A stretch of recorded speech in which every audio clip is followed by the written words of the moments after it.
अस्सलामुअलैकुम my YouTube viewers. मैं उम्मीद करती हूँ कि आप सब ठीक होंगे। ये तकरीबन कोई सुबह 7 बजे का टाइम था। इस टाइम पर मैं एज यूजुअल नाश्ता कर रही थी। नाश्ते से फ्री होने के बाद तमाम काम निपटा लिया था। उसके बाद मैंने कहा दोपहर के लिए क्या बनाऊँ, तो साग पड़ा हुआ था। मैंने फटाफट से सरसों के साग को काटा। सुबह का नाश्ता अभी किया ही नहीं होता, दोपहर के खाने की टेंशन लग जाती है कि आज क्या बनाएंगे। आप बताएं, आपने सरसों का साग बनाया है या नहीं बनाया? सर्दियों में मुझे इतनी खास सब्जी अच्छी नहीं लगती, बस कहती हूँ कि ये साग हो। साग को बॉईल करने के लिए पानी मैंने चूल्हे पर रख दिया था। इसे मैंने तकरीबन 10-11 मरतबा पानी से धोया है अच्छे तरीके से, ताकि जो इसमें मिट्टी वो ख़त्म हो जाए। पानी बॉईल हो चुका था, इसके अंदर सारा साग डाला है।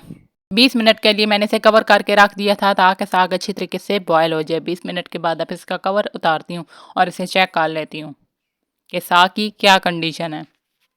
साग फुली कुक हो चुका है। अब मैं इसे चूल्हे से उतार लेती हूँ और इसे ठंडा होने के लिए रख दूंगी। जब तक साग ठंडा हो रहा है, इसके लिए मैं मसाला रेडी कर लेती हूँ। यहाँ पर मैंने तकरीबन 20 जवे लहसुन के लिए हैं। खुश्क धनिया 2 टेबल स्पून इसमें जाएगा। 1 टेबल स्पून इसमें दड़ा मिर्च डाल दूंगी। सारी चीजों को पीस लूंगी। साग को तड़का लगाने के लिए हाफ कप कुकिंग ऑयल कढ़ाई के अंदर डाला है और इस मसाले को मैंने पीस लिया। अब ये मसाला इसके अंदर डाल दूंगी। ऑयल गर्म हो रहा है, साग को भी मैंने पानी से निचोड़ लिया है। साग एक साइड पर है और पानी एक साइड पर। ऑयल गर्म हो गया है, इसके अंदर मैंने तमाम मसाला डाल दिए जो मैंने पीस कर रखा था और इसे गोल्डन सा कर लूंगी। यानी इतना गोल्डन करना है कि इसमें से खुशबू आने लगे। 1 टीस्पून इसके अंदर नमक डाल दिया है। 2 मिनट के बाद मसाले से खुशबू आने लगी थी। मैंने कहा है मसाला हो गया रेडी। अब इसके अंदर सारा साग इस तरह से डाल दूंगी और इसकी अच्छे तरीके से मिक्सिंग कर लूंगी। मिक्सिंग आपने बहुत अच्छे तरीके से करनी है। आपने इसकी खूब अच्छे तरीके से बुनाई करनी है, ताकि जो इसमें पानी थोड़ा बहुत रहता है वो सारा खुश्क हो जाए। तो ये है माशाल्लाह अल्हम्दुलिल्लाह साग की फाइनल लुक, वो भी मज़ेदार गर्मा गर्म चपाती के साथ। आप ये रेसिपी ज़रूर ट्राई कीजिएगा और मेरे साथ अपना फीडबैक ज़रूर शेयर कीजिएगा कि आपको आज की ये रेसिपी कैसी लगी। जो टिप्स और ट्रिक्स मैंने आपके साथ शेयर की हैं, आप उसी तरीके से बनाइएगा।